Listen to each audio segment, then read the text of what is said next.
کیا آپ نے کبھی اس صندوق کے بارے میں سنا ہے جسے دنیا کا سب سے مقدس اور راز بھرا صندوق کہا جاتا ہے؟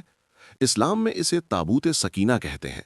یہ صرف ایک لکڑی کا باکس نہیں تھا، بلکہ اس میں اللہ کی طرف سے سکون اور انبیاء کی برکات تھیں۔ آخر یہ صندوق کہاں گیا اور اس کی حقیقت کیا ہے؟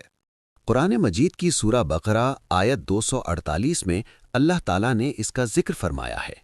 جب بنی اسرائیل نے اپنے نبی سے طلب کیا کہ ان کا کوئی بادشاہ مقرر کیا جائے تو اللہ نے طالوت کو چنا۔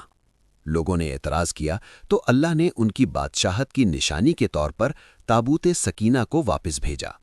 اللہ فرماتا ہے، ان کے نبی نے ان سے کہا، اس کی بادشاہت کی نشانی یہ ہے کہ وہ صندوق تمہارے پاس واپس آ جائے گا جس میں تمہارے رب کی طرف سے سکون یعنی سکینہ ہے، اور آل موسیٰ اور آل ہارون کا چھوڑا ہوا بقیہ ہے جسے فرشتے اٹھا کر لائیں گے۔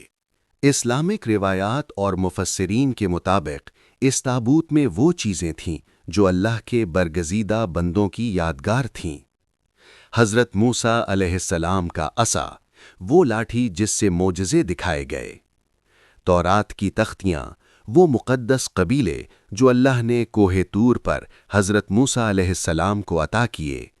حضرت ہارون علیہ السلام کا امامہ اور عصا، ان کی مقدس نشانیاں۔ من و سروا کا برتن، وہ جنتی کھانا جو آسمان سے نازل ہوتا تھا۔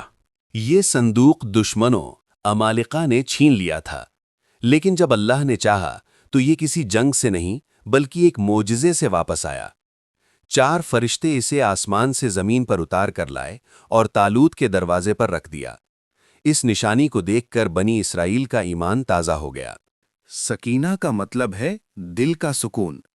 بنی اسرائیل جب جنگ میں جاتے تو اس صندوق کو آگے رکھتے تھے۔ اس کی برکت سے ان کے دلوں میں ڈر ختم ہو جاتا اور اللہ کی طرف سے نصرت یعنی ہیلپ نازل ہوتی تھی۔ ہیکل سلیمانی کی تباہی کے بعد یہ صندوق ظاہری نظروں سے اوجھل ہو گیا۔ کچھ لوگ کہتے ہیں کہ یہ بیت المقدس یروشلم کے نیچے کسی خفیہ جگہ ہے، اور کچھ کا خیال ہے کہ یہ لیک ٹائبیریس یا تبریہ میں موجود ہے۔ لیکن کافی احادیث میں آتا ہے کہ قیامت کے قریب جب حضرت امام مہدی علیہ السلام کا ظہور ہوگا تو وہ اس تابوت سکینہ کو دریافت فرمائیں گے۔ اس کا ملنا ان کی حقانیت کی ایک بہت بڑی نشانی ہوگی۔